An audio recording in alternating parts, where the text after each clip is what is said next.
जय श्रीमन नारायण। आइए, आपका फिर से स्वागत है आपके अपने YouTube चैनल में। आज की इस वीडियो में आप जानेंगे माघ मास के महत्व के बारे में, और उसके बाद आप सुनेंगे माघ मास महात्म्य के पहले अध्याय की कथा। और आज से ही आपको रोज हर एक अध्याय की कथा सुनाई जाएगी आपके अपने YouTube चैनल पर। तो आइए प्रिय भक्तों, सबसे पहले जानेंगे माघ मास के महत्व के बारे में। माघ मास का क्या महत्व है, और उसके बाद आपको रोज एक एक करके सभी अध्यायों की कथा श्रवण कराई जाएगी। बैसाख, कार्तिक, माघ महीना महापुनीत महीने माने गए हैं।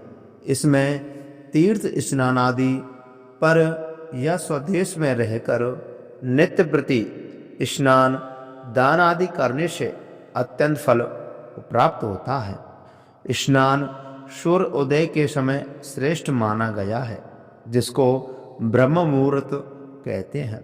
उसके बाद जितना विलंब हो उतना ही निष्फल होता है। स्नान के लिए काशी, प्रयाग आदि तीर्थ उत्तम माने गए हैं। वहाँ ना जा सके तो जहाँ भी स्नान करें वहीं उनका स्मरण करें, अथवा इन श्लोकों का उच्चारण करें। पुष्करादीनि तीर्थानि गंगाध्या सरितस्तथा आगच्छन्तु पवित्राणि स्नान काले सदा मम। हरिद्वारे कुशावर्ते विल्वा के नील पर्वते स्नात्वा कनखले तीर्थे पुनर्जन्म न विद्यते। अयोध्या, मथुरा, माया, काशी, कांची, अवंतिका, पुरी, द्वारावती, गया सप्तेता मोक्षदायिका। गंगे च यमुने चैवा गोदावरी सरस्वती नर्मदे सिंधु कावेरी जलेस्मिन् सन्निधौ कुरु।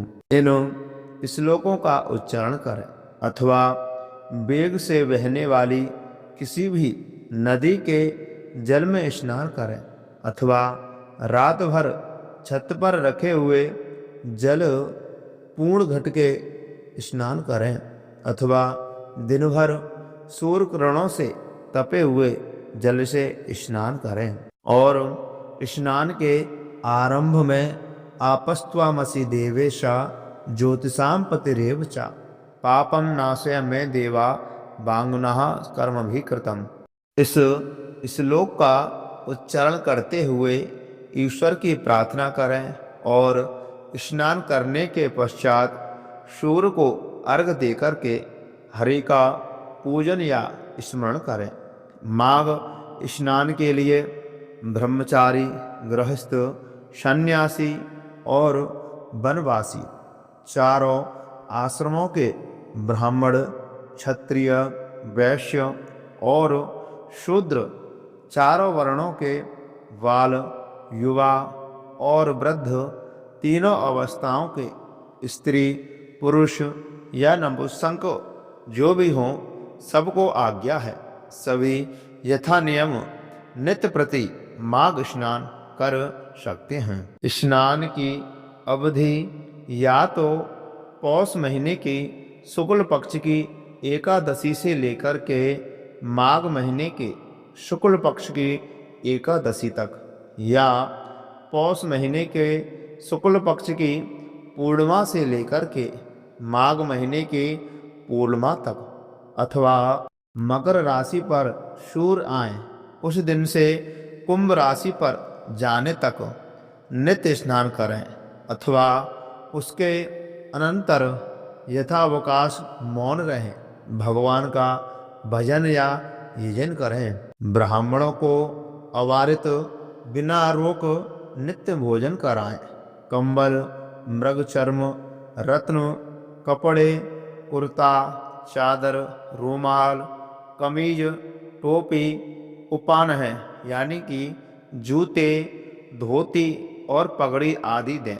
एक या एकाधिक दे 30 द्विज दंपत्ति यानी कि ब्राह्मण ब्राह्मणी के जोड़े को षट्ज भोजन करवा करके सूर्यो में प्रेताम देवो विष्णु मूर्तिर निरंजनः, इस प्रकार सूर्य की प्रार्थना करें।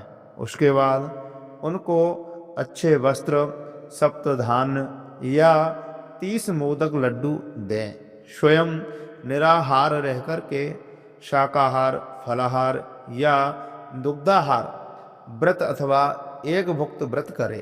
इस प्रकार काम, क्रोध, मद, लोभ, ईर्ष्या, द्वेष, छल, कपट आदि त्याग करके भक्ति, श्रद्धा, विनय, नम्रता, स्वार्थ त्याग और विश्वास भाव के साथ स्नान करें तो अश्वमेघ आदि के समान फल प्राप्त होता है और सब प्रकार के पाप ताप तथा दुख दूर हो जाते हैं।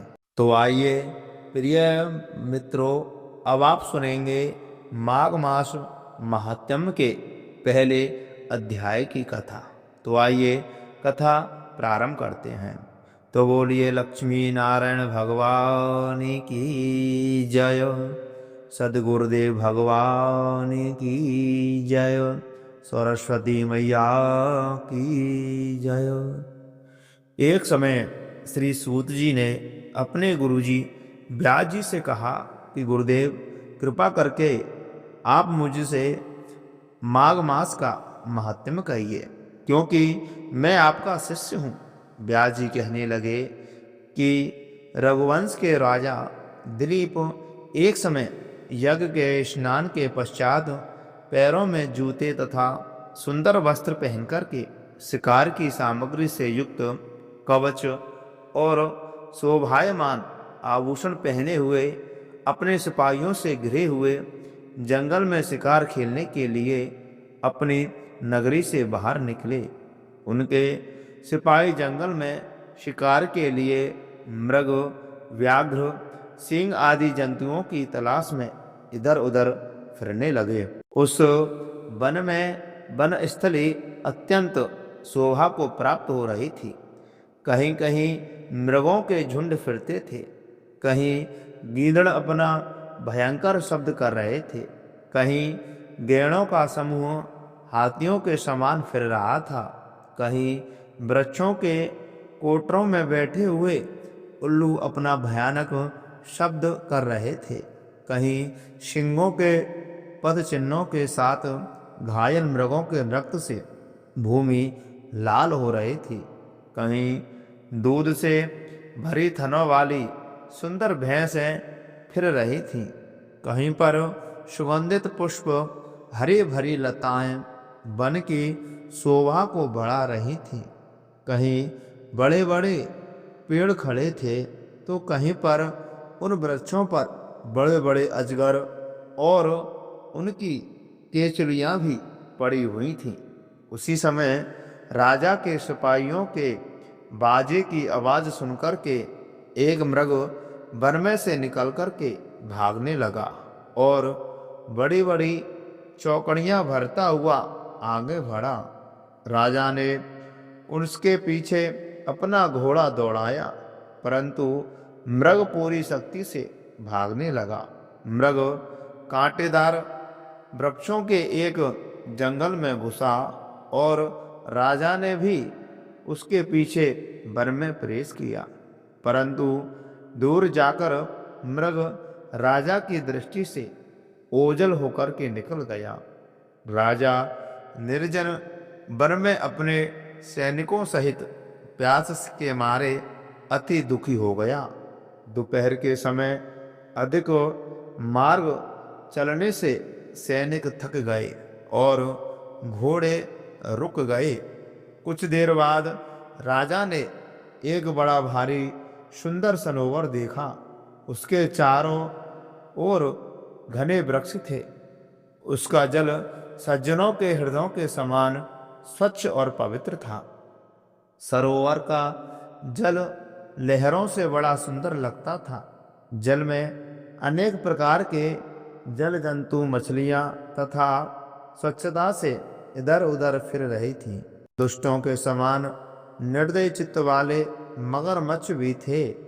किसी किसी जगह लोभी के समान सिमाल भी पड़ी हुई थी। जैसे विपत्ति में पड़े हुए लोगों को दुखों को हरने वाले दानी पुरुष के समान यह सरोवर अपने जल से सबको सुखी करता था। जैसे मेघ चातक के दुख को हरता है, इस सरोवर को देखकर राजा की थकावट दूर हो गई। रात्रि को राजा ने वहीं पर विश्राम किया और सैनिक पहरा देने लगे और चारों तरफ फैल गए। राजा के अंतिम समय में शूकरों के एक झुंड ने आकर के सरोवर में पानी पिया और कमल के झुंड के पास आया। तब शिकारियों से सावधान होकर के शूकरों पर आक्रमण किया और उनको मारकर पृथ्वी पर गिरा दिया। उस समय सब शिकारी कोलाहल करते हुए बड़ी प्रसन्नता के साथ राजा के पास आए और राजा प्रभात हुआ देख करके उनके साथ ही अपनी नगर की तरफ चल पड़ा, जिसका शरीर तपस्या और नियमों के कारण बिल्कुल सूख गया था, जो मृगछाला और वल्कल पहने हुए था और नख रोम तथा रोम केश धारण किए हुए था। राजा ने ऐसे घोर तपस्वी को देख करके बड़े आश्चर्य से उसको प्रणाम किया और हाथ जोड़ करके खड़ा हो गया। तपस्वी ने राजा से कहा कि हे राजन, इस पुण्य शुभ माघ में इस सरोवर को छोड़कर तुम यहाँ से क्यों जाने की इच्छा करते हो? तब राजा कहने लगा कि महात्मन, मैं तो माघ मास में स्नान के फल को कुछ भी नहीं जानता। कृपा करके आप विस्तार पूर्वक मुझको बतलाइए।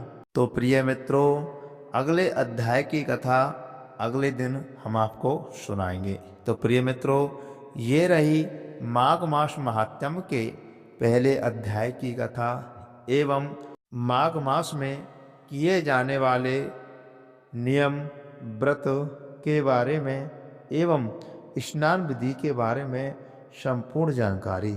तो मैं आशा करता हूँ यह जानकारी आपको बहुत अच्छी लगी होगी। तो कृपा करके इस वीडियो को सभी के पास शेयर अवश्य करें, जिससे कि उन्हें भी यह जानकारी प्राप्त हो सके।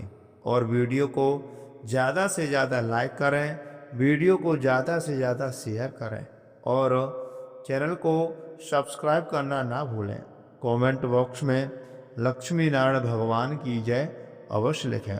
जय श्री राधे, जय श्री कृष्ण।